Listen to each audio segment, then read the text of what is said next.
Welcome to Sinister Stories, where the shadows hold more than just secrets. If you're a fan of the dark and the twisted, you're in the right place. Tonight, we dive into a tale that will send chills down your spine. Before we begin, make sure to hit that like button and subscribe if you haven't already, so you don't miss a single spine-tingling story.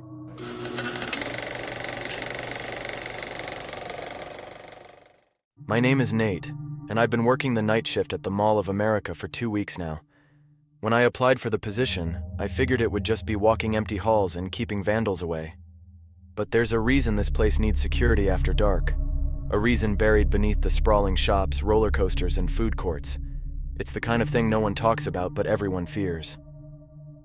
My first shift started with a meeting in the security office. Gary, the senior guard, was a wiry man with sunken eyes and a clipboard. He handed me a laminated card with 6 rules printed on it. Mall of America night shift rules. If you see a child alone in the halls after midnight, do not approach. Report it on the radio and keep your distance. Between 1:15 a.m. and 1:45 a.m., avoid the East Wing entirely. Turn off any cameras covering that area. If you hear the carousel music playing, do not investigate. Proceed to the nearest exit and wait for it to stop.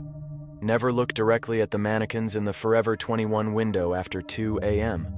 If you find a single red balloon tied to a bench, pop it immediately. Should you encounter the Wanderer, stay perfectly still and hold your breath until it leaves. I laughed when I first read the list. Gary didn't laugh back. Take it seriously, he said. This mall, it's got history. You follow the rules, you'll be fine. Ignore them, and, well, you'll see. The first couple of nights were uneventful. I did my rounds, checked the doors, and logged minor incidents like a broken light in the food court or a flickering screen at the movie theater. I started thinking the rules were just hazing, a way to mess with the new guy. That was until night 3. At around 1:30 a.m., I realized I had wandered into the East Wing.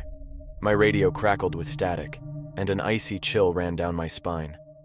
I froze, remembering rule number 2.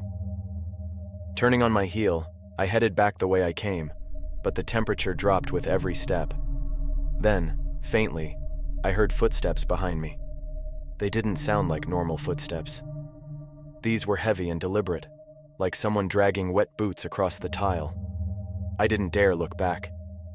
My heart pounded as I quickened my pace. The static on my radio grew louder, drowning out my thoughts, but I kept walking until I crossed into another wing. The air warmed instantly, and the footsteps stopped. Back in the security office, I asked Gary about it. He just shook his head. You're lucky. Next time, check your watch. By night 5, I had convinced myself I could handle anything this job threw at me. That confidence shattered when I found the red balloon. It was around 3 a.m., and I was patrolling near the indoor theme park. A lone red balloon bobbed gently, tied to a bench near the Lego store. I froze, my fingers tightening around my flashlight. Rule number 5 flashed in my mind. Pop it immediately. I approached cautiously, the fluorescent lights overhead casting long shadows. The balloon seemed normal enough, but as I reached for it, I heard faint giggling. My head snapped up, and I shone my flashlight around the area. Empty. The giggling stopped, replaced by a low whisper I couldn't make out. My hands trembled as I pulled out my pocket knife and stabbed the balloon. It burst with a deafening pop, and the whispers ceased. The air felt lighter, and the oppressive sense of being watched lifted. I didn't finish my patrol that night. Gary didn't blame me. The balloons are warnings, he said cryptically. They mark the ones who don't belong. The mannequins got me next. On my 7th shift, I made the mistake of glancing at the Forever 21 display after 2 a.m. The mannequins stood as they always did, frozen mid-pose in their trendy outfits. But something felt off. Their plastic faces seemed too expressive, their eyes too lifelike. I turned away, but when I glanced back, they had moved. Just slightly. One had tilted its head toward me, and another's hand was now pointing in my direction. My blood ran cold as I remembered rule number 4.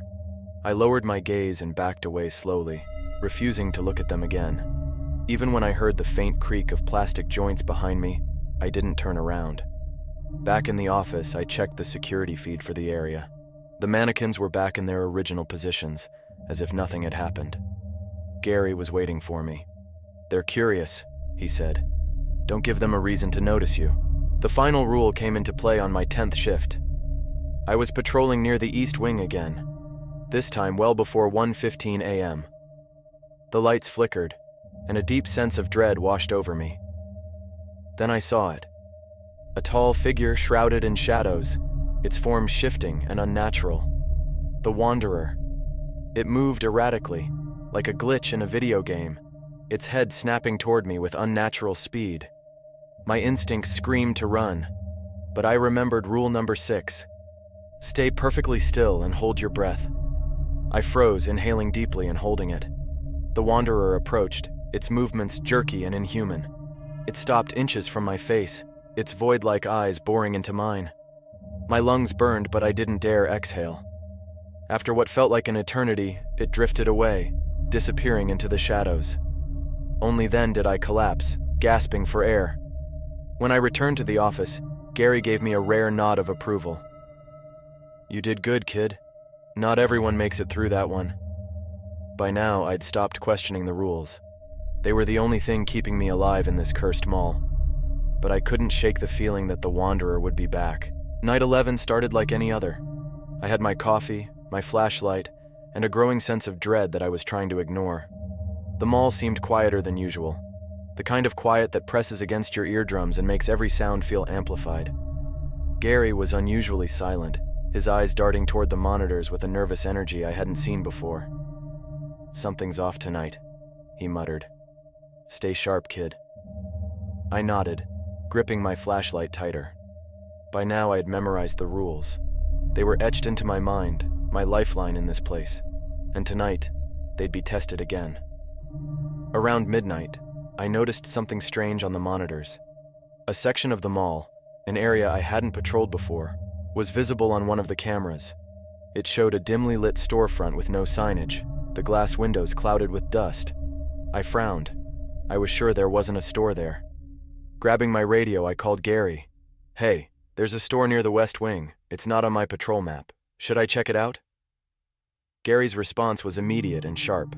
"No, that's not part of the mall. Just leave it alone." "Not part of the mall?" I echoed. "It's on the cameras." "Listen to me, Nate.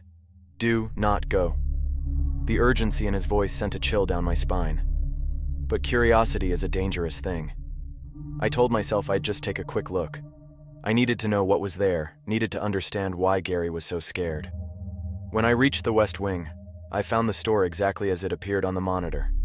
The air around it felt heavy, and the faint hum of the mall's fluorescent lights seemed to fade as I approached.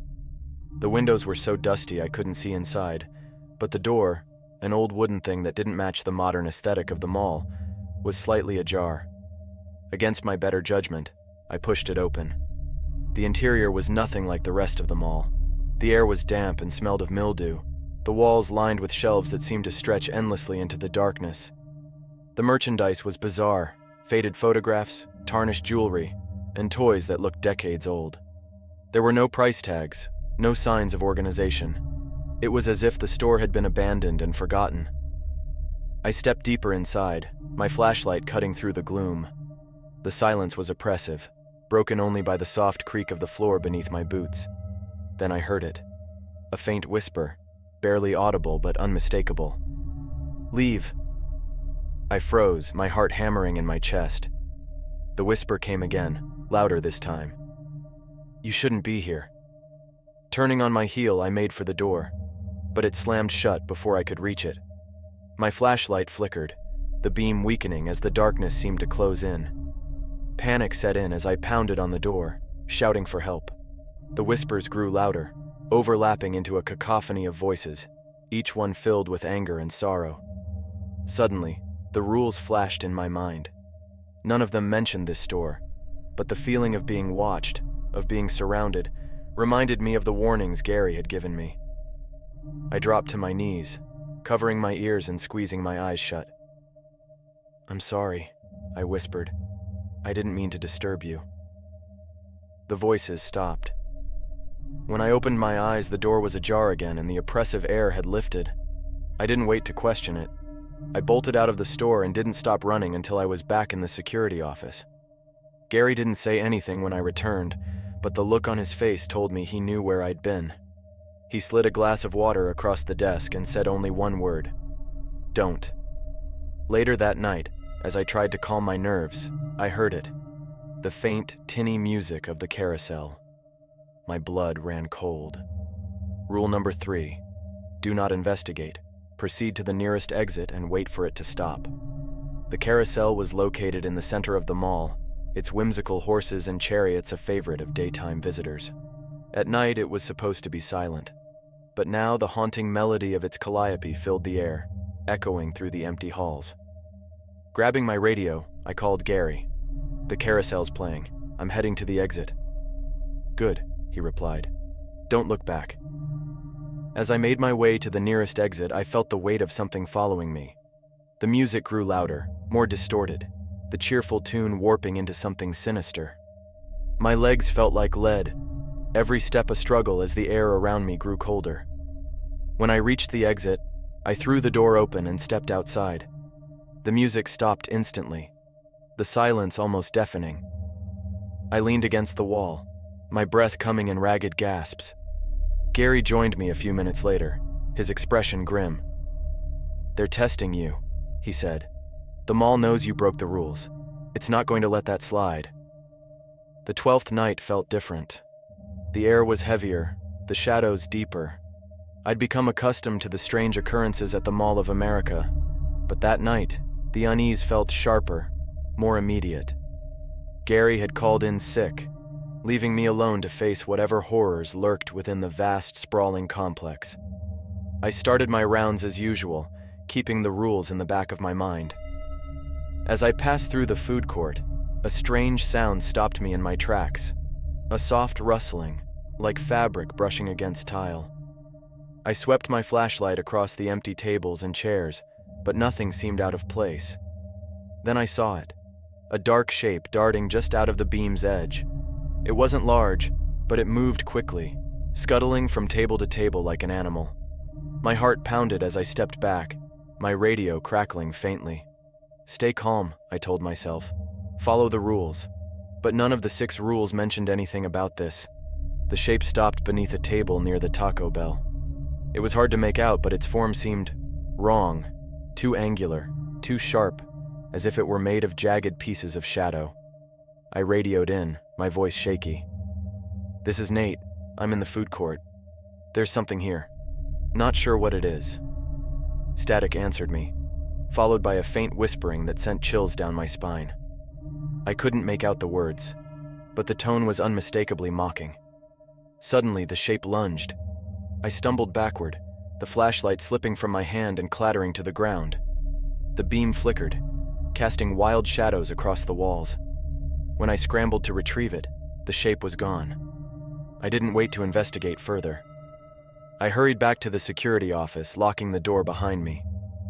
The whispering still echoed in my ears, though I couldn't tell if it was real or just my mind playing tricks on me. By the 13th night, I was on edge. Gary still hadn't returned, and the mall felt more hostile with each passing hour. My rounds took me near the indoor theme park again, and my stomach sank when I saw it.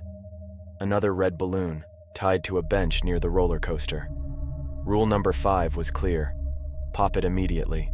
But this time, the balloon wasn't alone. A figure stood next to it, motionless.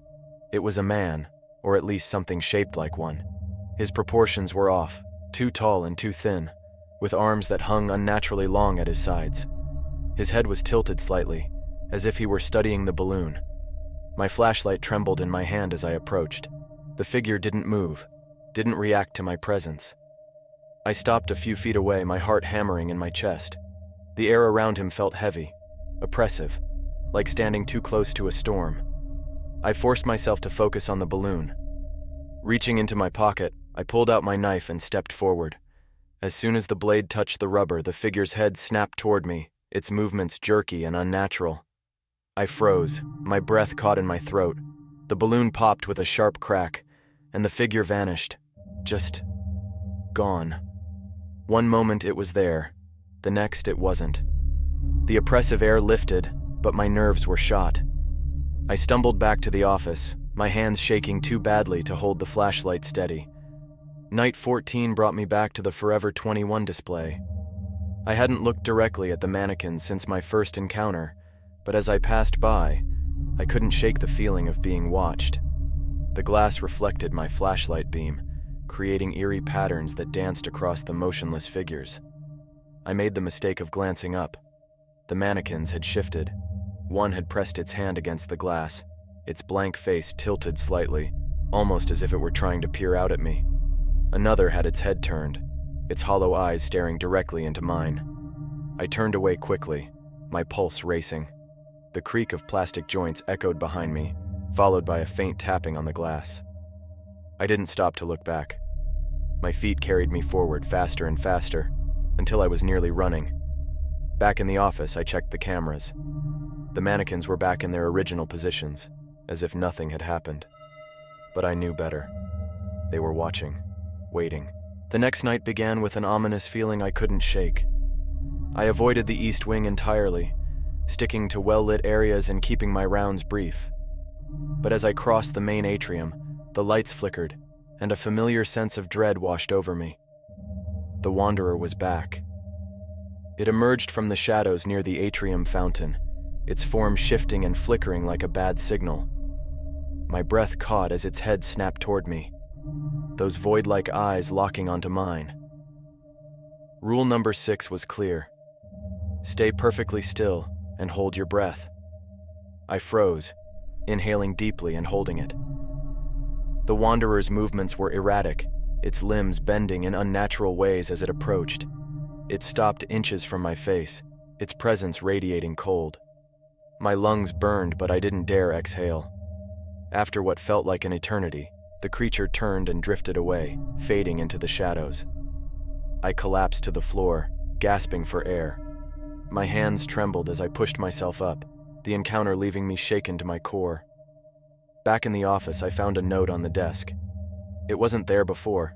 The handwriting was jagged, almost frantic. "You're getting too close. Stop asking questions." I stared at the note, my mind racing. Who had left it? Gary? Or something else? By the next night, the unease had become routine. The rules were burned into my mind, and the surreal terror that gripped the mall felt almost normal. But nothing could have prepared me for the forgotten store. It started with Gary handing me a new map of the mall during our nightly briefing. "Management wants us to check every corner tonight. Take this and follow the marked route. And stay sharp." He paused, meeting my eyes. "There's a section that doesn't appear on the public maps. If you find it, don't go inside." The map was meticulously detailed, with every store, restroom, and maintenance closet labeled. Near the center, an unmarked square was circled in red ink. I pointed to it. "What's this?" Gary hesitated. "We call it the Forgotten Store. Nobody knows how it got there. Just make sure it stays locked." The shift was uneventful until I approached the central wing. The air grew heavier with each step, and the familiar hum of fluorescent lights seemed distant. Turning a corner, I spotted it. An unlit storefront with no signage, its glass doors smeared with grime. My radio crackled. Gary's voice came through, distorted. "You're close, aren't you? Don't linger." I stared at the darkened store, a chill running down my spine. The glass reflected the hall's dim light but gave no hint of what lay beyond. Against my better judgment, I tried the door handle. Locked. Relief washed over me as I turned to leave, and then I heard it. A faint knock from inside. I froze, gripping my flashlight tightly. Another knock followed, louder this time, echoing down the empty hall. My instincts screamed to walk away, but curiosity rooted me in place. Raising the flashlight, I peered through the glass. At first, I saw nothing but darkness. Then, a shadow shifted. 2 pale hands pressed against the glass from the inside. Backing away, I grabbed my radio. "Gary, there's something inside the store." His reply was immediate and firm. "Do not engage. Return to the office now." The hands slid down the glass, leaving streaks behind. A faint whisper seeped through the cracks in the door. It wasn't in any language I recognized, yet it carried an undeniable sense of urgency. As I stepped back, the whisper grew louder, more insistent. The words clawed at my mind, each syllable sending shivers down my spine. My flashlight flickered, and the temperature plummeted. A shadow moved again, closer this time. It wasn't human. Its proportions were wrong, its movements jerky and unnatural. My stomach churned as it pressed its face to the glass, its features blurred and shifting like smoke caught in a jar. I ran. Back in the office, I slammed the door behind me, my chest heaving. Gary was waiting, his face pale but calm.